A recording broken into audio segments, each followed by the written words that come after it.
Good evening everybody, a very good evening to all the students and we are live। तो बच्चों आप सभी लोगों को वेलकम है क्रिएट्रिक्स चैनल पे और आज हम लाइव आ चुके हैं अपने लास्ट लेक्चर के लिए। फॉल्ट का लास्ट लेक्चर लेके आए हैं बेटा आपके लिए। इस लेक्चर के अंदर हम लोग क्या डिस्कस करने वाले हैं? आज हम डिस्कस करने वाले हैं बच्चा न्यूट्रल ग्राउंडिंग। तो यहां पे हम ये देखने वाले हैं न्यूट्रल को ग्राउंड करना क्यों जरूरी है। जो स्टार कनेक्शन के अंदर न्यूट्रल टर्मिनल होता है उसमें ऐसी क्या मजबूरी होती है, ठीक है, उसमें ऐसी क्या मजबूरी होती है कि उसको ग्राउंड किया जाता है, ठीक है। प्रिंस बेटा लेजेंड लॉन्च होंगे, may be this week only we'll launch him. The only problem is the legal agreement, जो कि टाइम ले रहा है। आपको पता है लॉयर्स के काम इतनी जल्दी नहीं होते हैं, but definitely this week we are trying to launch him, है ना। In the night also I will take up the status update कि भाई क्या हुआ है क्या नहीं। और बाकी इलेक्ट्रिकल ईसी के लिए स्पेसिफिकली भी बहुत सारे सरप्राइजेस प्लान्ड हैं। बहुत जल्द मैं आपको बहुत सारे लोगों से इंट्रोड्यूस कराने वाला हूं, ठीक है।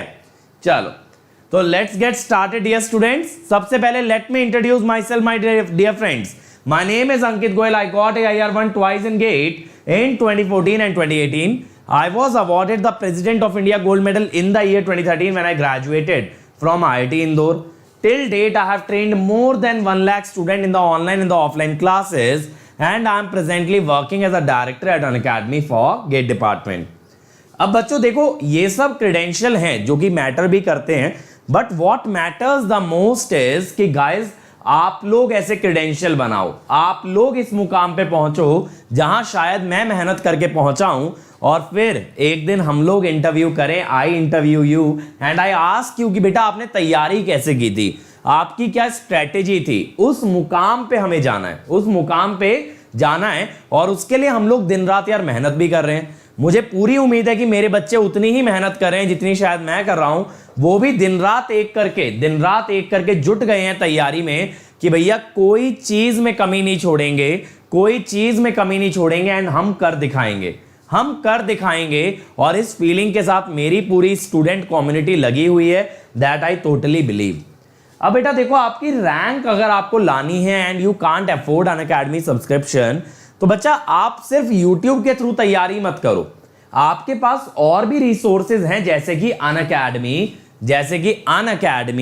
Free platform. अब ये अनअकैडमी फ्री प्लेटफॉर्म पे आपको क्या मिलता है बेटा?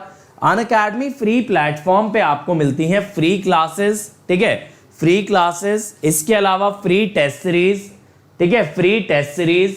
इसके अलावा बेटा आपको मिलता है क्या? फ्री टेस्ट सीरीज के अलावा फ्री क्विजेस और जैसा अभी कल ही हुआ था अनअकैडमी कॉम्बैट।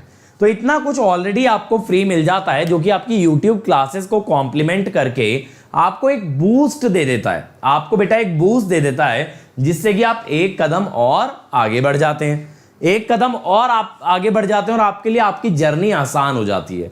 ये सभी चीज, ये सभी फैसिलिटी अवेल करने के लिए करना कुछ नहीं है बच्चा, आपको बस अनअकैडमी ऐप डाउनलोड करनी है। उसमें आप कोई भी फ्री इनिशिएटिव ट्राई करते हो तो वो आपसे पूछता है कि बेटा किसने बुलाया जो तुम चले आए, तो आप बताएंगे अंकित सर ने बुलाया है।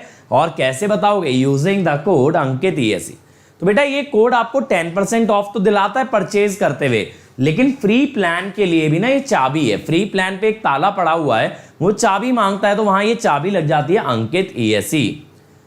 विकास बेटा मेजरमेंट का रिमेनिंग सिलेबस रमन सर ने कवर करा दिया, एक बार आप जाके चेकआउट करो, रमन सर ने पूरा निपटा दिया है, ठीक है। अब इसके अलावा यार देखो ये जो टाइनी URL है, यहां पे आपको मेरी सारी स्पेशल क्लासेस मिल जाएंगी, जितनी भी क्लास मैंने आज तक ली है। जैसे आप लोगों को जो है ना, एक तो लोड फ्लो एनालिसिस कवर करना पड़ेगा ये पावर सिस्टम वाले फोल्डर से, और एक पावर सिस्टम प्रोटेक्शन, क्योंकि अभी ये जो लेक्चर सीरीज चल रही है इसमें मैं स्टेबिलिटी तक आपको कवर कराऊंगा। और इसके अलावा बाकी के दोनों टॉपिक मैंने इसी ईयर पढ़ाए हैं और आपको ये पावर सिस्टम फोल्डर में मिल जाएंगे, ठीक है। क्योंकि जैन ऑनवर्ड्स हम लोग एक नया इनिशिएटिव लेके आ रहे हैं, तो we need time for that. तो 2021 वाले बच्चों के लिए कुछ और करने वाले हैं बेटा, लेकिन उसके लिए टाइम चाहिए, तो उसके लिए पहले आपको पावर सिस्टम का बचा हुआ सिलेबस यहां से कंप्लीट करना होगा। स्टेबिलिटी तक मैं यूट्यूब पे कराऊंगा। इसके अलावा देखो यार इंडिया की सबसे पहली वीडियो बुक हमने आपके लिए बना दी है बेटा। इसमें इस चैनल के सारे videos PDF by PDF, lecture by lecture, chapter by chapter, आपको ना सब कुछ एक जगह मिल रहा है। तो बेटा इतना वेल अरेंज कोर्स मिल रहा है ना कि जिस लैंग्वेज में जो सब्जेक्ट पढ़ना चाहो यहां पे आपका अवेलेबल है। यह है इंडिया की सबसे पहली वीडियो बुक, सबसे असरदार कोर्स और बेटा एकदम जानदार कोर्स आपके गेट 2021 के लिए। तो अभी भी अगर बेटा कोई सब्जेक्ट कोई टॉपिक वीक लग रहा है तो जरूर इस वीडियो बुक को विजिट करना और एकदम निपटा डालना जो भी आपकी वीकनेस आपको लगती है, ठीक है। अब इसके अलावा यार देखो अभी हम लोगों ने YouTube पे क्या स्टार्ट किया, विशाल सर ने स्टार्ट किया प्रोबेबिलिटी का क्रैश कोर्स, शंकर सर ने स्टार्ट किया नेटवर्क का क्रैश कोर्स और बेटा पंकज सर ने स्टार्ट किया कंट्रोल का क्रैश कोर्स। यहां आप टाइमिंग देख सकते हो, विशाल सर 9 से 11:30 ले रहे हैं डेली, शंकर सर 5:30 बजे ले रहे हैं और बच्चे पंकज सर ले रहे हैं 4 बजे। तो ये क्लासेस जरूर अटेंड करना ताकि आप लोगों के ये सब्जेक्ट ब्रशअप हो जाएं। इसके अलावा यार इस संडे होने वाली है मैराथन, पंकज सर ले रहे हैं जेड ट्रांसफॉर्म की सुबह 9 बजे, रमन सर ले रहे हैं ट्रांजिएंट एनालिसिस की 1 बजे, मैं ले रहा हूं 5 बजे पावर सेमीकंडक्टर डिवाइसेस और वरुण सर ले रहे हैं 8:30 बजे रिवीजन ऑफ इंडक्शन मशीन। तो बेटा ये महा मैराथन संडे होने वाला है आपके लिए, तो इसमें आना जरूर। 4 मैराथन सेशन और काफी चीजें आपकी खिंच जाएंगी सिर्फ एक संडे में, ठीक है। आशुतोष बेटा प्रोटेक्शन में पढ़ा चुका हूं स्पेशल में, लेकिन मैं फेब से वापस कंटिन्यू करूंगा, तब मैं कराऊंगा प्रोटेक्शन।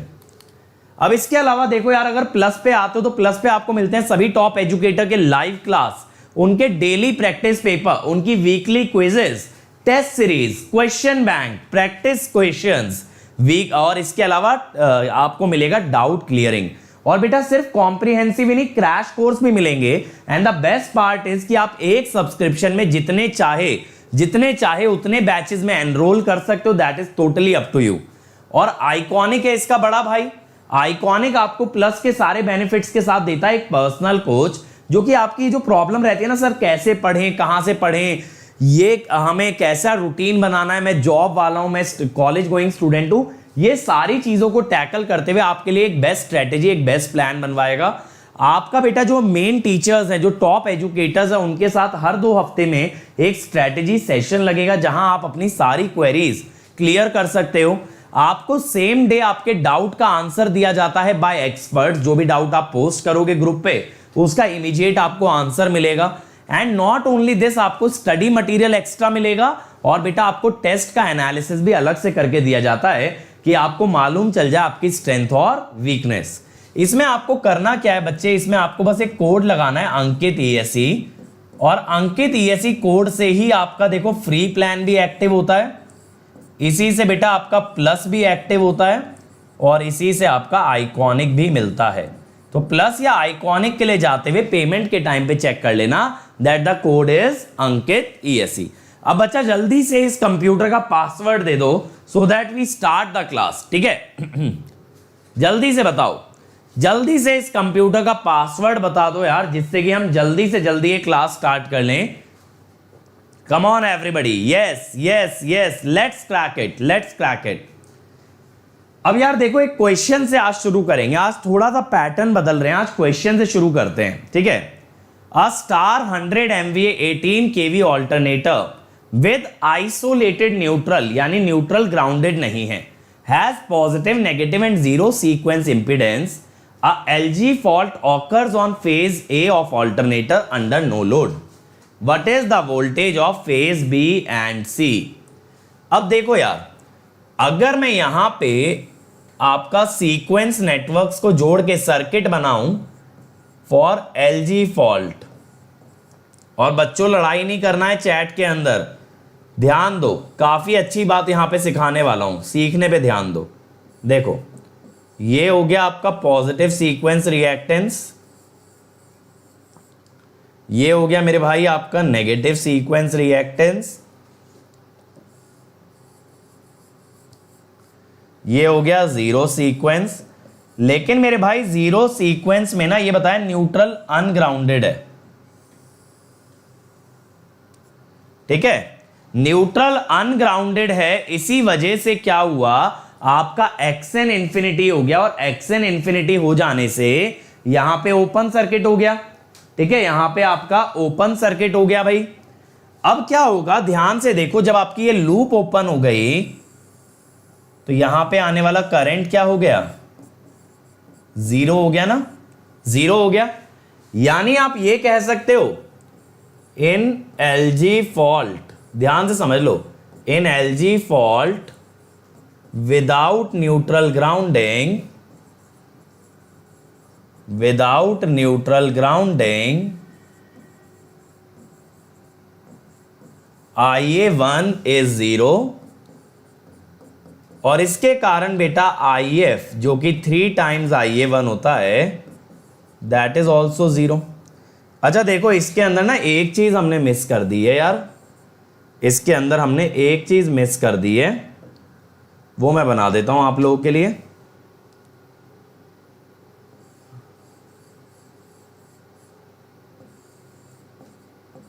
हम ना ये मिस कर गए, ये है 1 एंगल 0 का सोर्स, सोर्स हमने मिस कर दिया है ना। तो अब देखो यार, ये तो हमें क्लियर हो गया कि बिना न्यूट्रल ग्राउंडिंग के एलजी फॉल्ट में कोई फॉल्ट करंट नहीं बनेगा, कोई फॉल्ट करंट नहीं बनेगा। अब लेकिन पूछा क्या है आपसे, बी और सी की फेज वोल्टेज। यार अब एक सिंपल सी चीज सोचना, बी फेज की वोल्टेज क्या होगी, VA0 plus alpha square VA1 plus alpha VA2, और VC की क्या होगी, VA0 plus alpha VA1 plus alpha square VA2। अब देखो यार, ये हो गई आपकी VA1, ध्यान से देखते चलना, ये हो गई बच्चा आपकी VA2, और यहां पे आपकी ये हो गई VA0। अब देखो यार, VA1 अगर इस सर्किट से निकालना है, VA1 अगर इस सर्किट से निकालना है तो आपको ना पॉजिटिव सीक्वेंस वाले नेटवर्क पे ध्यान देना है। अब सबसे गजब बात यह है कि इस सर्किट में कोई करंट नहीं है, ठीक है, सर्किट में कोई करंट ही नहीं है। तो अगर मैं VA1 लिखता हूं, देखो it is 1 angle 0 minus j IA1 x1। अब IA1 तो 0 है, तो दिस इज 1 एंगल 0। VA2 अगर मैं लिखता हूं माइनस j IA2 x2, तो दिस इज ऑल्सो 0। VA0 अगर लिखें, अब ये क्वेश्चन मार्क है, ये क्वेश्चन मार्क बेटा क्यों है, देखो करंट 0 है, आपको एक बार के लिए ये लगेगा सर करंट 0 है तो वोल्टेज भी 0 होनी चाहिए। नहीं मेरे भाई, क्योंकि देखो ओपन सर्किट का मतलब है इंपीडेंस इनफाइनाइट है, इंपीडेंस अगर इनफाइनाइट है और करंट 0 है तो 0 इंटू इंफिनिटी को आप 0 नहीं कह सकते, 0 into infinity can not be equal to 0, ठीक है। तो बच्चा अब आपको क्या करना पड़ेगा यहां पे,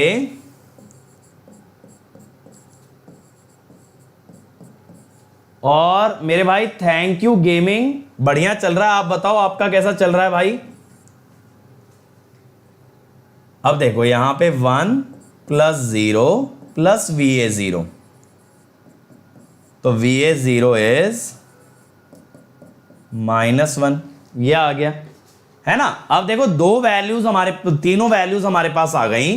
अब मैं यहां पे ना आपको VB और VC निकाल के बताता हूं, एक बहुत बढ़िया रिजल्ट आपको मालूम चलेगा। VB क्या होगा, VA0 यानी -1 प्लस अल्फा स्क्वायर VA1 और फिर 0,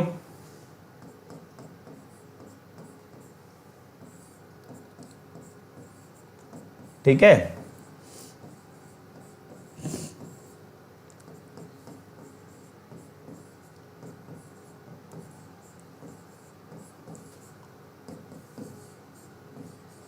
ये आया √3, इसमें से कॉमन आ गया तो ये हो गया cos 30 और ये हो गया sin 30, और माइनस अगर करेंगे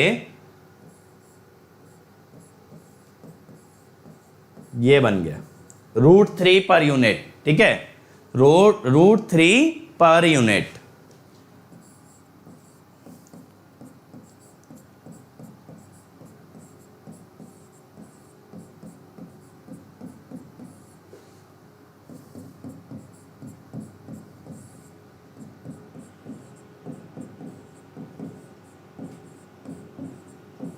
अब देखो यहां पे भी ऐसे ही आएगा, सेकंड क्वाड्रेंट में।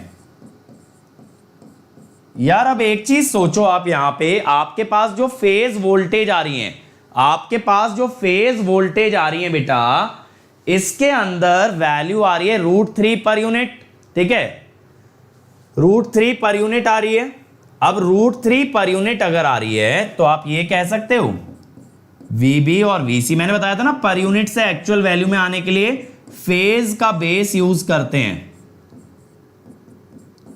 तो बेटा मैं आपको यहां पे क्या बताना चाह रहा हूं कि यहां पे आपकी फेज वोल्टेज लाइन के बराबर आ गई है।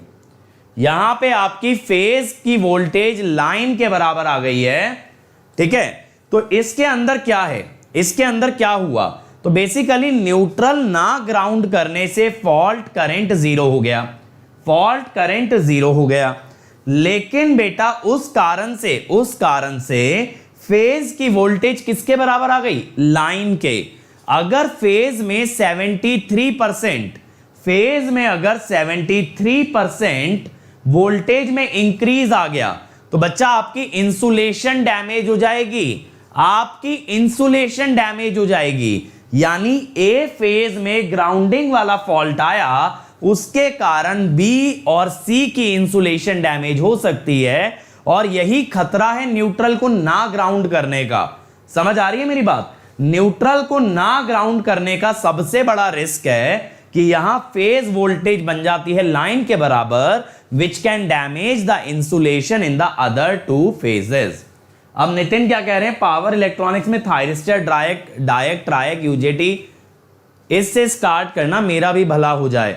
नितिन बेटा अभी तो जो मैराथन लेने वाला हूं, इस मैराथन के अंदर तो मैं गेट ओरिएंटेड पढ़ाने वाला हूं। ठीक है, सिर्फ कॉलेज के पर्पज से नहीं पढ़ाया जा सकता अभी। ठीक है, कॉलेज के लिए हम लोग एक अलग से चैनल डाले हुए हैं, which is by the name Unacademy semester exam. तो वहां पे आप कॉलेज एग्जाम्स की बेहतरीन तैयारी कर सकते हो। ठीक है, चल ये क्लियर हुआ सबको। तो यहां से हमें यह समझ आता है कि न्यूट्रल ग्राउंडिंग का इंपॉर्टेंस क्या है। समझ आ रही है ना बात? न्यूट्रल ग्राउंडिंग का इंपॉर्टेंस क्या है कि यहां पे फेज वोल्टेज लाइन के बराबर आ जाती है, जिस कारण से इंसुलेशन डैमेज हो सकती है। ठीक है, विकास बेटा रमन सर ने बाकी के टॉपिक करा दिए, तो जो तुम्हारा सिलेबस है, सिलेबस कंप्लीट होना चाहिए। अब कल को आप कहो सर विशाल सर से मेजरमेंट लगवा दो, अब मैं उनको बोलूं कि सर पहले पढ़ो और फिर बच्चों की डिमांड आ रही है उनको पढ़ाओ। बेटा ऐसे नहीं होता, आपको सिलेबस कंप्लीशन कमिट किया गया है तो सिलेबस कंप्लीट करके दे रहे हैं, सारे सब्जेक्ट दे रहे हैं, कॉम्प्रिहेंसिव, क्रैश, क्वेश्चन, सब चीजें तो करा रहे हैं, फ्री टेस्ट सीरीज तक लगा दी। अब इससे ज्यादा तो यार एक्सपेक्ट करना अनफेयर है ना। चलो अब देखो न्यूट्रल ग्राउंडिंग पे आते हैं। न्यूट्रल ग्राउंडिंग, तो हमें यह तो समझ आ गया कि न्यूट्रल ग्राउंडिंग का इंपॉर्टेंस क्या है। हेमलता बेटा वीडियो को पीछे करके देखो, मैंने बताया है पीडीएफ कहां मिलता है, थोड़ा सा वीडियो को रिवाइंड करके देखो शुरुआत में। अब देखो यार, whenever phase voltage magnitude is increased to line voltage, then insulation flashover takes place such that conductor gets connected to ground। ठीक है, तो बेटा ये चीज अभी मैंने आपको बताई कि यहां पे फेज वोल्टेज लाइन के बराबर आ गया। अब फेज अगर लाइन के बराबर आ गया तो जो आपकी टावर और कंडक्टर के बीच की इंसुलेशन है उसके अराउंड बन जाएगी आर्क। आर्क अगर बन गई उसके अराउंड तो उसमें से करंट फ्लो करके जाएगा और वो करंट टावर में जाके फिर किस में घुस जाएगा, ग्राउंड में। ठीक है, तो करंट पहले कंडक्टर से चलेगा फिर इंसुलेशन से क्रॉस करेगा, कैसे, आर्क से। यानी इंसुलेटर मान लो ये रहा, ये मान लो इंसुलेटर है, इसके चारों तरफ ना ऐसे आर्क बन जाएगी, एयर आयनाइज हो जाएगी, तो इंसुलेटर को बाईपास करके निकल जाएगा करंट, इंसुलेटर को बाईपास करके निकल जाएगा और वो किस में चला जाएगा, फिर ग्राउंड में। ठीक है, तो इसको कहते हैं आर्किंग ग्राउंड। क्या कहते हैं इसको, आर्किंग ग्राउंड। और यही चीज अवॉइड करने के लिए आपको क्या करना है, आपको न्यूट्रल को कनेक्ट करना है ग्राउंड से। आपको क्या करना है भाई, you have to connect the neutral to the ground. चमका यहां तक भाई, जल्दी से बोल दो मेरे बच्चों, चमका कि नहीं चमका ये चीज सबको क्लियर हुई कि न्यूट्रल को ग्राउंड से कनेक्ट करना क्यों जरूरी है, क्योंकि बेटा otherwise phase voltage becomes equal to line which can damage the insulation. अब न्यूट्रल ग्राउंडिंग पे आते हैं यार। देखो यहां पे मैंने एक आइसोलेटेड न्यूट्रल लिया है, यहां पे मैंने एक आइसोलेटेड न्यूट्रल लिया है और ये मैंने एलजी फॉल्ट दिखाया है। क्या दिखाया है आपको? एलजी फॉल्ट, ठीक है। और यहां पे हमने सी फेज को ग्राउंड कर दिया है, सी फेज को ग्राउंड कर दिया है by means of a LG fault. अब यार देखो क्या होता है, ये जो आपके इंपिडेंसेस है ना, ये आपके शंट कैपेसिटेंस है लाइन के, ये क्या है आपके शंट कैपेसिटेंस। अब मान लो आपकी ट्रांसमिशन लाइन या आपका सिस्टम नो लोड पे है, नो लोड पे है मेरे भाई, अगर तो आपका कौन सा करंट फ्लो करेगा सिस्टम में? कौन सा करंट फ्लो करेगा? Line charging current. ये तो आप जानते हो ना, मैंने ट्रांसमिशन लाइन में भी पढ़ा रखा है कि नो लोड पे जाता है लाइन चार्जिंग करंट, ठीक है, लाइन चार्जिंग करंट। तो अब देखो लाइन चार्जिंग करंट जो होता है that always leads the voltage bye 90 degree. तो देखो ये आपका VA है, ये आपका VB है और ये आपका VC है। इससे लाइन चार्जिंग करंट 90 डिग्री आ गया। VB से IB इस टाइप से 90 और VC से IC ऐसे 90। ये हेल्दी सिस्टम के बारे में मैं बात कर रहा हूं, अभी फॉल्ट नहीं ले रहा हूं मैं। किसकी बात कर रहा हूं? एक हेल्दी सिस्टम की, यानी विदाउट एनी फॉल्ट। अब यार यहां पे जो लाइन चार्जिंग करंट है ना आपके, कितने होंगे? लाइन चार्जिंग करंट का फॉर्मूला मैंने भाई कई बार बता दिया है। क्या होता है सर? ये होता है ओमेगा CPH VPH, यही होता है ना, omega CPH VPH, omega CPH VPH, ठीक है भाई। सागर एक बार विशाल सर का बेटा मैथ्स निपट जाता है, वो आपका सिग्नल का क्रैश कोर्स स्टार्ट करने वाले हैं और काफी फास्ट ट्रैक वे में कवर करने वाले हैं, डेली ज्यादा क्लासेस लेके, ठीक है। चिंता मत करो बेटा, जो कमिटमेंट है पूरा किया जाएगा, no matter what is the cost, ठीक है, पूरा किया जाएगा। तो ऐसा बिल्कुल मत सोचा करो कि आपको कुछ कमिटमेंट किया तो उसमें अधूरा रखेंगे। तो ये 3 करंट आते हैं, लेकिन मेरा इंटरेस्ट ये जानने में है कि जब फॉल्ट आ जाएगा तब क्या होगा, जब फॉल्ट आ जाएगा तब क्या होगा। देखो यार फॉल्ट आ जाने से क्या हुआ, अगर मैं आपसे ये बोलूं कि इस पॉइंट का voltage with respect to ground क्या होगा, देखो ये ग्राउंड है ना, इस पॉइंट का voltage with respect to ground क्या होगा? आप कहोगे सर VAN माइनस CN। देखो ऐसा सोच लो, इस पॉइंट का वोल्टेज VAN, इस पॉइंट का वोल्टेज VCN, तो दोनों का डिफरेंस क्या हुआ? VAN minus CN। या फिर आप KVL लगा लो, या फिर आप KVL लगा लो यहां से लेके A तक पूरा KVL लगा दो। तो अब हम क्या कहते हैं? During fault the voltage of phase C will become 0 because it is connected to ground. तो A और B का वोल्टेज क्या होगा? A का वोल्टेज होगा AN minus CN which is VAC, और B का वोल्टेज क्या होगा? BN minus CN which is VBC। और यही तो मैंने आपको बताया था, यही तो अभी हम देख के आए हैं भाई कि phase voltage become equal to line voltage, phase voltage become equal to line voltage, है ना। अभी यही चीज हम देख के आए हैं, क्लियर है ना, ये चीज, यही चीज हम देख के आए हैं। अब देखो यार, ये रहा आपका VAN, ये रहा VBN और ये रहा VCN। अब जो नया आपका VA बन रहा है, अब जो आपका नया VA बन रहा है वो VAC है, ये रहा VAC। कैसे बनाया? C से A तक फेजर बना दिया, C से A तक फेजर बना दिया। अब VBC कैसे बनेगा? C से B तक फेजर बना दो, C से B तक फेजर बना दो, ठीक है। नितिन YouTube पर प्रोटेक्शन का फर्स्ट लेक्चर गायब है। बेटा YouTube पे क्यों जा रहे हो? मैंने 50 बार बता दिया, स्पेशल में जाओ, सारे लेक्चर मिलेंगे। मैं देता तो रहता हूं टाइनी यूआरएल, कहां गायब हो। अब यार देखो ये जो फेज वोल्टेज है ना, ये अब लाइन वोल्टेज के बराबर हो चुकी है, यानी अब फेज वोल्टेज ए की VAN नहीं रह गई, क्या हो गई VAC, और बी की क्या हो गई VBC। तो अब बच्चा जो इनके लाइन चार्जिंग करंट आएंगे वो ऐसे आएंगे, देखो ये वाला करंट VAC से 90 लीड कर रहा है और दूसरा करंट VBC से 90 लीड कर रहा है, देखो ऐसे, समझ आया। पहले जैसे मैंने देखो AN BN और CN से 90 लीड कराया था, अब AN की जगह आ गया AC, BN की जगह आ गया BC, तो करंट उन वोल्टेज से 90 डिग्री लैग कर रहे हैं। लेकिन मेरे बच्चों एक चीज पे ये भी तो ध्यान दो, जब वोल्टेज √3 टाइम्स हो गई तो करंट भी क्या हो गया √3 टाइम्स, करंट भी क्या हो गया √3 टाइम्स। अब देखो जब इन दोनों वोल्टेज में 60 डिग्री का एंगल है तो इनके परपेंडिकुलर करंट्स में भी 60 डिग्री का एंगल है। जब दो फेजर, एक बात पे ध्यान देना, जब दो फेजर बराबर वैल्यू के 60 डिग्री पे ऐड होते हैं तो उनका रिजल्टेंट √3 टाइम्स आता है। कैसे? a² + a² + 2a cos 60। दोबारा सुन लो, a² + a² + 2a cos 60, ये √3 टाइम्स आएगा। तो √3 × √3 IC, ये आ गया 3 IC। क्या आ गया 3 IC। अब आप कहोगे सर इसको ऐड क्यों कर दिया, देखना मैं आपको डायग्राम बना के समझाता हूं।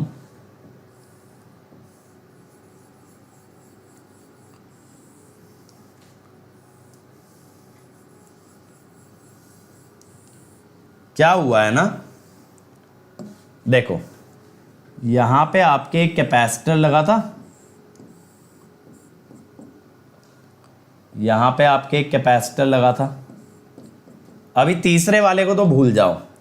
अब मैंने आपसे ये बोला यार कि इस पॉइंट का वोल्टेज ग्राउंड के रेस्पेक्ट में हो गया है VAC, इस पॉइंट का वोल्टेज ग्राउंड के रेस्पेक्ट में हो गया है VBC।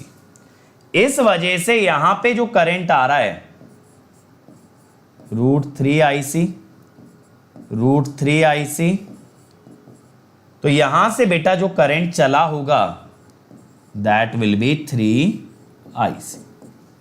ठीक है, ये दोनों को मैंने ऐड कर दिया है, ये दोनों करंट्स को मैंने ऐड कर दिया है, समझ गए ना।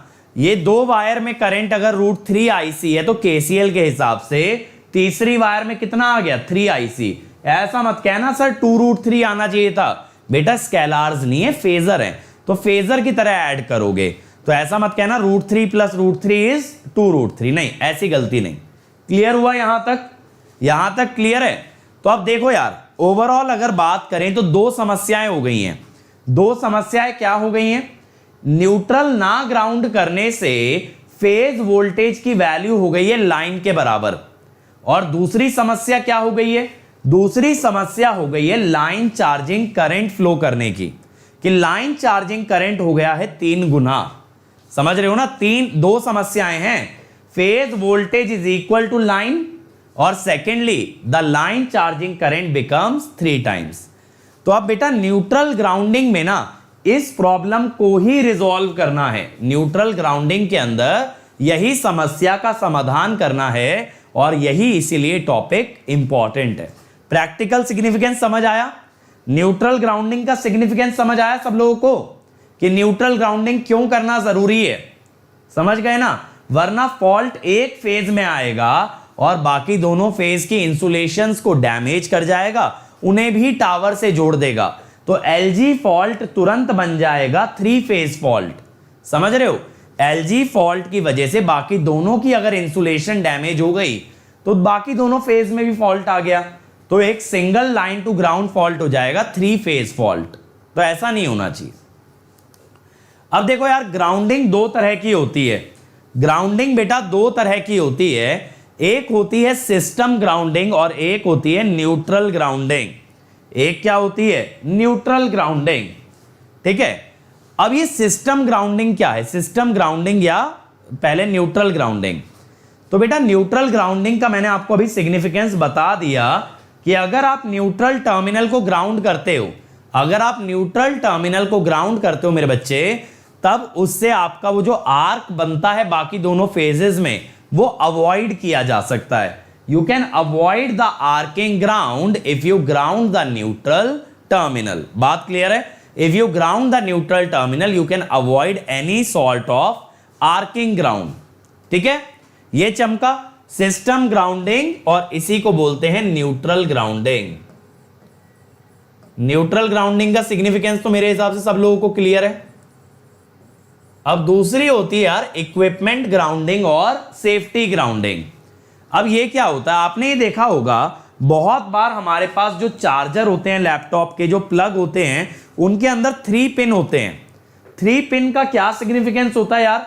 दो तो क्या होता है, 2 तो आपके लाइव वायर्स होते हैं, यानी एक से करंट आता है और एक से करंट वापस जाता है। और तीसरा किस लिए होता है? तीसरा आप कहते हो अर्थिंग के लिए है, उसी को कहते हैं इक्विपमेंट ग्राउंडिंग या सिस्टम ग्राउंडिंग। ठीक है, एक बार मैं आपको ना कोई 3 पिन वाला प्लग दिखाता हूं जिससे कि you will be able to understand better. Just give me a minute, रुको दूसरा कोई प्लग निकालते हैं। लेट मी सी।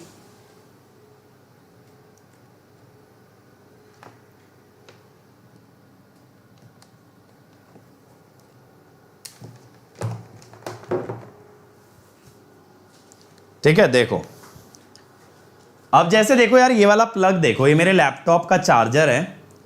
अब अगर आप यार ध्यान से देखोगे इसमें, तो ये ऊपर वाली जो पिन होती है ना मोटी वाली, ये होती है आपकी अर्थिंग की। बाकी ये जो 2 नीचे वाली पिन होती है ना, these are for neutral grounding. ये ये लाइव है, ये लाइव है, और ये है आपकी अर्थिंग वाली। और अगर ध्यान से देखोगे यार, साइड से देखोगे तो समझ आएगा कि ये पिन मोटी है और बाकी की दोनों पिन पतली हैं। अब ये ऊपर वाली पिन मोटी क्यों होती है? सबसे पहली बात, या ये अर्थिंग का क्या सिग्निफिकेंस है? यार देखो बहुत बार आपने ऑब्जर्व किया होगा, जैसे मेरे साथ क्या हुआ है बहुत बार, कि जो कूलर होता है ना, जो कूलर चलाते हैं गर्मियों में, अब तो खैर एसी चलाते हैं, बट पहले हम लोग के पास भी कूलर ही होता था। अब हमारे पास होता था वो लोहे वाला, स्टील वाला कूलर। उसको जैसे ही हाथ लगाओ ना, बहुत बार क्या होता था, करंट लगता था। और उसका सिंपल सा रीजन क्या था, देखो जैसे यहां पे लग रहा है ना करंट, यहां देखो ये इसने हाथ लगाया और ये झटका लग गया। तो इसके पीछे रीजन क्या है? इसके पीछे रीजन क्या है बेटा? इसके पीछे रीजन ये है कि जब हमने इस पे जो भी चार्ज एक्यूमुलेटेड था, जैसे ही इस पे देखो कोई चार्ज एक्यूमुलेटेड था और हमने हाथ लगाया, तो इस चार्ज को एक पाथ मिल गया ग्राउंड में जाने का। ग्राउंड में जाने का। और अगर ऐसा हो गया तो वो हमारी बॉडी से फ्लो करेगा, और जब वो हमारी बॉडी से फ्लो करेगा तो हमें शॉक लगेगा। तो इसीलिए तो कहते हैं किसी मेटल का काम करते हुए रबर स्लीपर्स पहन लेने चाहिए, because rubber in an insulator, तो वो अलाउ नहीं करेगा करंट को ग्राउंड में जाने के लिए। समझ रहे हो ना, वो अलाउ नहीं करेगा, इसीलिए रबर स्लीपर्स पहन लेते हैं बहुत सारे लोग। लेकिन मेरे बच्चे बात यह है कि फिर ये ग्राउंडिंग क्यों करते हैं, अर्थिंग क्यों करते हैं? अर्थिंग इसलिए करते हैं ताकि बॉडी पे जितना भी स्टोर्ड चार्ज है, जो उसके सरफेस पे जमा हो गया है, वो चार्ज को एक रास्ता देना है कि वो अर्थ में अपने आप चला जाए। अगर वो पहले से अर्थ में चला गया तो मेरी बॉडी के थ्रू नहीं जाएगा। समझ रहे हो? हमें क्या करना है, जो भी बॉडी पे डिपॉजिटेड चार्ज है उसे अर्थ में भेजना है। और अगर उसे अर्थ में भेजना है तो it needs a low resistance path. कोई भी करंट क्या लेता है? Low resistance path. यार अब देखो, जो मैंने आपको चार्जर दिखाया है, इसके अंदर ये ऊपर वाली पिन मोटी क्यों होती है, ये आपको यहीं से समझ आ जाएगा। So that to keep the resistance minimum, इसको मोटा बनाते हैं ताकि इसका रेजिस्टेंस कम रहे। ठीक है, रेजिस्टेंस कम रहना चाहिए। लेकिन आप कहोगे सर देखो लेंथ भी तो लंबी है, ध्यान से देखना, लेंथ लंबी दिख रही है इस पिन की, दिख रही है, बाकी दोनों से लंबी है। आप कहोगे सर लेंथ लंबी है तो रेजिस्टेंस बढ़ भी तो गया, बिल्कुल जायज पॉइंट है यार। लेकिन लेंथ इसीलिए लंबी रखते हैं कि सबसे पहले यही पिन एंटर भी करे और यही पिन लीव भी करे। समझ रहे हो? जब हम बॉडी इस चार्जर को सॉकेट में घुसाएंगे जब हम इस चार्जर को सॉकेट में घुसाएंगे तो ये पिन सबसे पहले कनेक्ट होगी। जैसे हेमलता यार चैट को स्पैम मत करो, कोई चीज समझा रहा हूं समझाने दो, नहीं अभी ब्लॉक कर दिए जाओगे। सुनो अब मेरी बात, जैसे ही ये पिन इंसर्ट होगी चार्जर में या फिर इंसर्ट होगी ये आपके एक्सटेंशन में, सॉकेट में, तो सबसे पहले ये वाली पिन जाके जुड़ेगी, जिससे कि बॉडी पे रखा हुआ सारा चार्ज पहले कहां चला जाएगा, अर्थ में। उसके बाद हमारी डिवाइस काम करना शुरू करेगी। समझ रहे हो? तो ये क्वेश्चन ना आपसे इंटरव्यू में पूछ सकते हैं कि आपके 3 पिन प्लग की अर्थिंग वाली पिन मोटी क्यों होती है? To keep the resistance minimum. Length क्यों लंबी होती है? So that it is the first pin that gets connected into the socket and it provides the path to the charge to flow into the ground. चमक गया? Length लंबी इसलिए है सबसे पहले स्टोर्ड चार्ज को हटाएंगे, मोटी इसलिए है स्टोर्ड चार्ज को एक लो रेजिस्टेंस पाथ देंगे। इसे कहते हैं अर्थिंग। तो अर्थिंग और ग्राउंडिंग में क्या फर्क है? ग्राउंडिंग का मतलब है न्यूट्रल ग्राउंडिंग, जिससे आर्किंग फॉल्ट बचाया जाता है। अर्थिंग का मतलब है आउटर बॉडी को अर्थ से कनेक्ट करना, जिससे स्टोर्ड चार्ज हटाया जाता है। तो अब अगर आपसे कोई पूछे ना न्यूट्रल और ग्राउंडिंग और अर्थिंग में क्या फर्क है, तो बहुत अच्छे से समझा सकते हो। समझ आया? ग्राउंडिंग माने न्यूट्रल ग्राउंडिंग, अर्थिंग माने इक्विपमेंट ग्राउंडिंग। चलो अब यार देखो कितनी तरह की ग्राउंडिंग होती है, कितनी तरह की न्यूट्रल ग्राउंडिंग होती है। सबसे पहले आती है सॉलिड ग्राउंडिंग। सॉलिड ग्राउंडिंग का बेटा मतलब क्या होता है? यहां पे इसका मतलब होता है कि न्यूट्रल इंपीडेंस इज 0, यानी कि आपने देखो न्यूट्रल पॉइंट को ना डायरेक्टली ग्राउंड से कनेक्ट कर दिया है। अब इसको यूज कहां करते हैं? इसको यूज कहां करते हैं? Used when x0 by x1 less than 3। तो लेस 0 सीक्वेंस इंपीडेंस पे इसको यूज किया जा सकता है। ठीक है, ये क्राइटेरिया आपको याद रखना है। ये क्राइटेरिया जो डिफाइंड है ये आपको याद रखना है। अब दूसरी आती है रेजिस्टेंस ग्राउंडिंग। रेजिस्टेंस ग्राउंडिंग का क्या मतलब है यार? कि Zn is actually equal to a resistance. Zn सिर्फ किसके बराबर है? एक रेजिस्टेंस के। ये कहां यूज करते हैं बच्चे? ये यूज करते हैं ऑल्टरनेटर के अंदर। परिचय कल से स्टेबिलिटी स्टार्ट होगा। ये यूज करते हैं ऑल्टरनेटर के अंदर। क्यों करते हैं? देखो क्या होता है, जब कभी फॉल्ट आता है, मैंने आपको एक चीज समझाई थी, फॉल्ट आने पे जो पावर फ्लो करती है वो रिएक्टिव पावर होती है, ना कि रियल पावर। क्यों? क्योंकि सिस्टम के अंदर ज्यादातर रिएक्टेंसेस हैं और वो कौन सी पावर लेंगी? Reactive power. लोड को तो पावर जाती नहीं, और लोड को नहीं जा रही, लोड ही तो रियल पावर लेता है। लोड को अगर पावर नहीं जा रही तो रियल पावर तो खत्म हो गई। अब सिस्टम की इंडक्टेंसेस कौन सी पावर लेंगी? Reactive power. इस कारण से आपके सिस्टम में पावर का इम्बैलेंस आ जाता है। पावर का इम्बैलेंस कैसे? इनपुट तो आ रहा है शाफ्ट से, जो स्टीम है, जो वाटर है, वो तो चल रहा है, लेकिन बाहर उस रियल पावर को लेने वाला कोई नहीं है। समझ रहे हो? मैंने जो स्टीम छोड़ी थी टरबाइन पे वो तो अभी भी आ रही है, लेकिन उससे जो पावर जनरेट हो रही है उसे कोई ले नहीं रहा। यानी पावर आ रही है लेकिन बाहर नहीं जा रही है। तो ये पावर जाएगी कहां? ये एनर्जी जाएगी कहां? अब भैया ये तो सोचने वाली बात हो गई ना। एनर्जी तो आ रही है टरबाइन पे, लेकिन उससे पैदा होने वाली जो विद्युत पावर है ना, बिजली है, जो इलेक्ट्रिसिटी है, वो कोई ले नहीं रहा। तो ये सारी एनर्जी जाती है काइनेटिक एनर्जी में। कहां जाती है बेटा? काइनेटिक एनर्जी में। यानी जनरेटर के शाफ्ट की स्पीड तेज होने लगती है। अब बेटा वो एक्सेलरेट करेगा तो सिंक्रोनिज्म चला जाएगा। ठीक है, अगर वो सिंक्रोनिज्म चला गया तब क्या होगा? तब बेटा पूरा पावर सिस्टम डाउन आ जाएगा। अब इसको रोकने के लिए आप चाहते हो कुछ ना कुछ रियल पावर रहे, और रियल पावर कौन लेता है? रेजिस्टेंस। अब एक चीज सोचो, आप ये जानते हो एलजी फॉल्ट या किसी भी अनसिमेट्रिकल फॉल्ट में न्यूट्रल में कितना करंट जाता है? 3IA0। तो यहां रियल पावर आ गई ना, 3Ia0 स्क्वायर Rn। तो रियल पावर हो गई नॉन जीरो, तो इससे एक्सेलरेशन हो गई कम।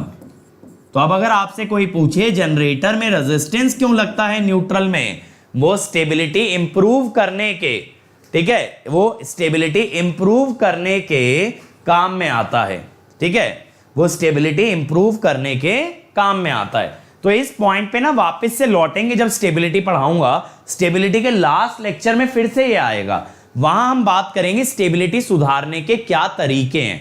तब आप कहोगे कि resistance grounding is one of the methods to improve stability, ठीक है। ये स्टेबिलिटी के लास्ट लेक्चर में वापस आएगा आपके पास पॉइंट, तो याद रखिएगा इसे। क्लियर है? क्लियर है मेरे सभी बच्चों को यहां तक कि रेजिस्टेंस क्यों लगाया? क्योंकि फॉल्ट के दौरान सिर्फ रिएक्टिव पावर थी जिससे जनरेटर का रोटर एक्सेलरेट कर गया था। हम चाहते थे अगर रियल पावर इनपुट में आ रही है तो आउटपुट में भी कोई रियल पावर को कंज्यूम करे, और उसके लिए क्या लगा दिया? रेजिस्टेंस, ठीक है। चलो अब अगली होती है रिएक्टेंस ग्राउंडिंग। ये कहां यूज करते हैं? देखो आपने ये देखा आइसोलेटेड न्यूट्रल के अंदर लाइन चार्जिंग करंट 3 गुना हो गया। आइसोलेटेड न्यूट्रल के अंदर लाइन चार्जिंग करंट 3 गुना हो गया। अब लाइन चार्जिंग करंट किसकी बदौलत होता है? कैपेसिटर की, ठीक है, कैपेसिटर की बदौलत होता है। अब बच्चा कैपेसिटर की वजह से होता है, तो कैपेसिटर के करंट को कौन काट सकता है? इंडक्टर।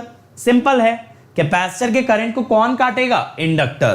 तो इसको कहां यूज करते हैं? जहां कैपेसिटिव करंट हाई होता है, जैसे सिंक्रोनस मोटर, ये ज्यादातर ओवर एक्साइटेड चलाते हैं और ये कैपेसिटर का काम करती है।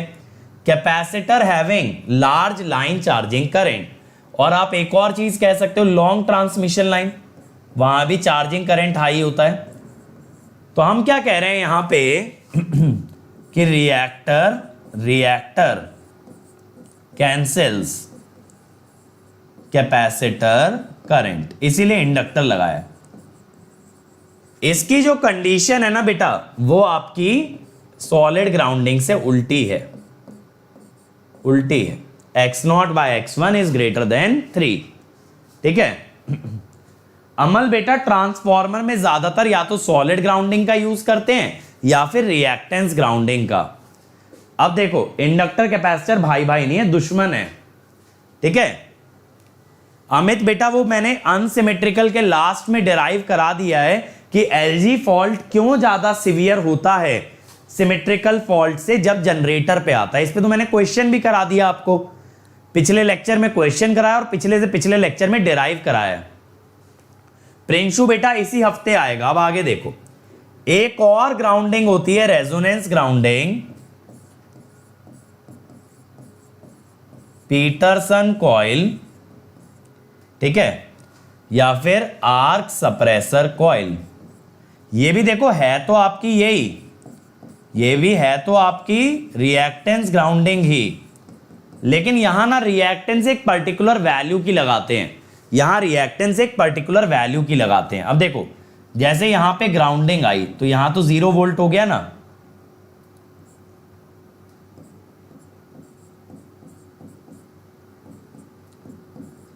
देखो इनके अक्रॉस तो फेज वोल्टेज है।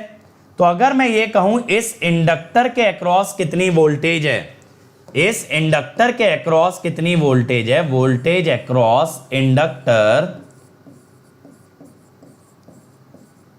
तो कैसे निकालोगे? देखो इजी तरीका बताता हूं।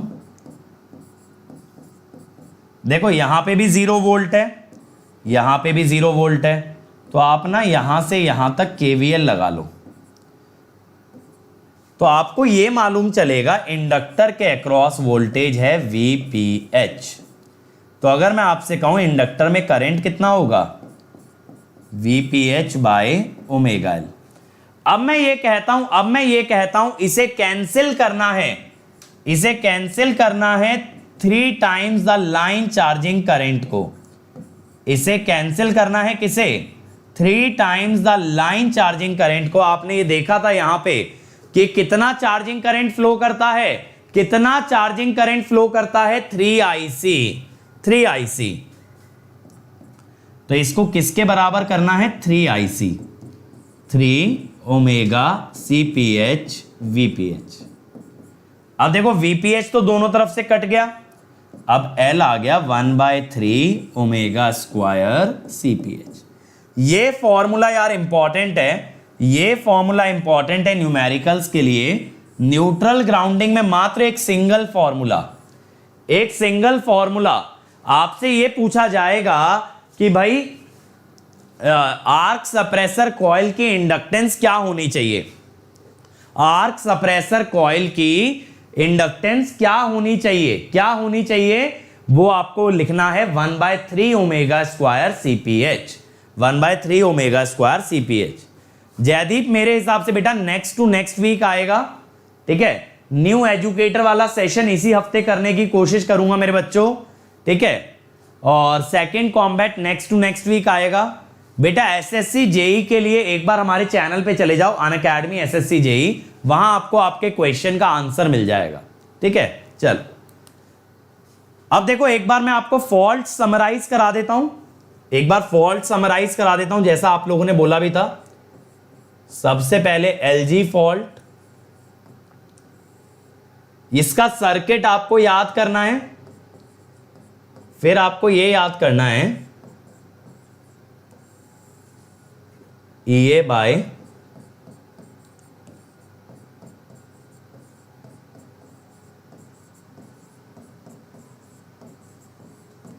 ठीक है। फिर आपको यह याद करना है IF is equal to 3IA1, इसके बाद S per unit is equal to IA1 per unit. ये बातें आपको एलजी फॉल्ट के बारे में याद रखनी है। अमल बेटा ट्रांसफॉर्मर्स के अंदर न्यूट्रल ग्राउंड करने का रीजन अलग होता है। आप एक बार जाके मेरा लेक्चर देखना जिसमें मैंने ऑसिलेटिंग न्यूट्रल बताया। मशीन में स्टार स्टार ट्रांसफॉर्मर पढ़ना, आपको समझ आ जाएगा। उसका पावर सिस्टम वाला रिलेशन नहीं है, ठीक है। अब दूसरा फॉल्ट है बच्चे आपका LL फॉल्ट। यहां पे आपको सर्किट याद रखना है, फिर IA1 is EA by Z1 plus Z2 plus ZF, ठीक है। अब ये मत कहना कि सर आपने ये नहीं बताया कि फॉल्ट्स के अंदर एक जगह लिखा दो सारे फॉर्मूले लिखा रहा हूं जो याद रखने वाले हैं, ठीक है। फिर आखिरी फॉल्ट आता है आपका यार डबल LG फॉल्ट, ठीक है। यहां पे भी आपको सर्किट तो याद रखना ही है, फिर IA1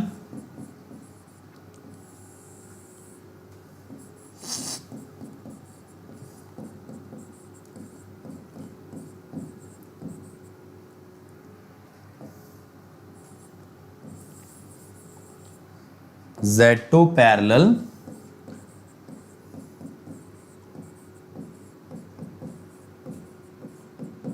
ठीक है।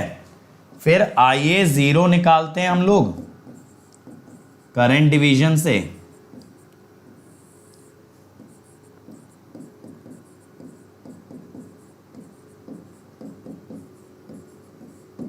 फिर IF निकालते हैं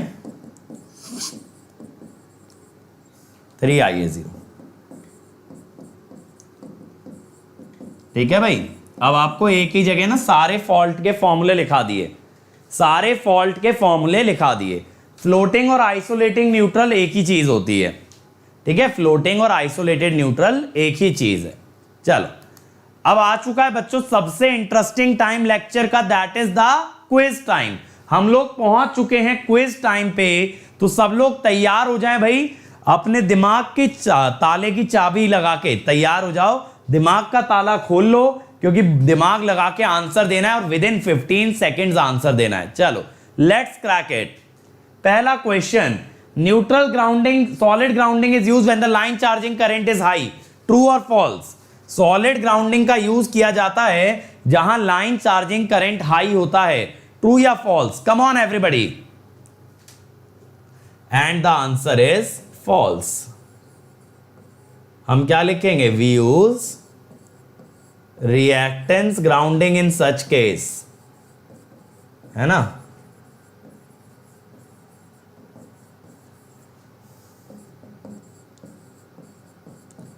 ये टॉपिक जो है ना यार आपका कोई टच भी नहीं करेगा गेट की तैयारी कराते हुए, क्योंकि ये टॉपिक इतना छोटा सा है कि लोग इररिलेवेंट समझ के छोड़ देते हैं।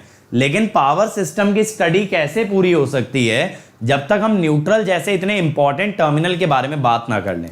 अगला, resistance grounding improves the stability of generator, true और false? Resistance grounding improves the stability of generator, come on, easy है भाई, ट्रू या false? And the time is up, the time is up बच्चों, ये है आपका ट्रू। अभी बताया था ना, रियल पावर बढ़ा देता है जिससे एक्सेलरेशन कम हो जाती है।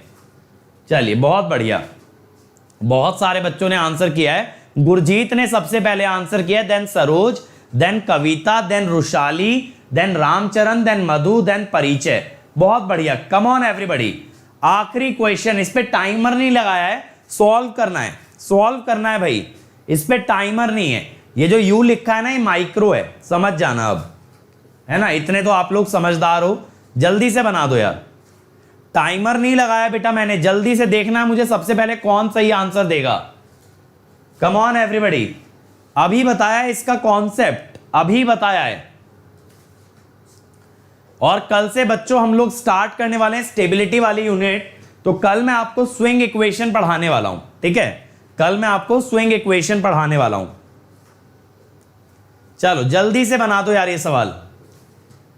चलिए भाई, टाइम नहीं लगना चाहिए इसमें, कम on everybody, come on everybody,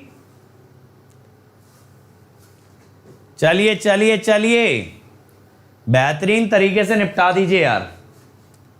हाँ अमन, स्टेबिलिटी के लिए फॉल्ट बहुत ज्यादा तो नहीं, मैं कहूंगा स्टेबिलिटी के लिए सिंक्रोनस मशीन आना चाहिए, बिना सिंक्रोनस मशीन के स्टेबिलिटी में हालत खराब हो जाएगी। चलो मैं ही बना देता हूं, अभी मैंने लिखवाया था L equal to 1/3 omega square C,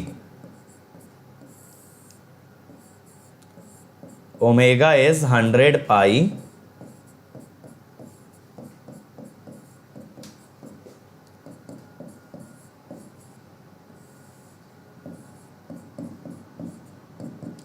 thousand by 6 pi square,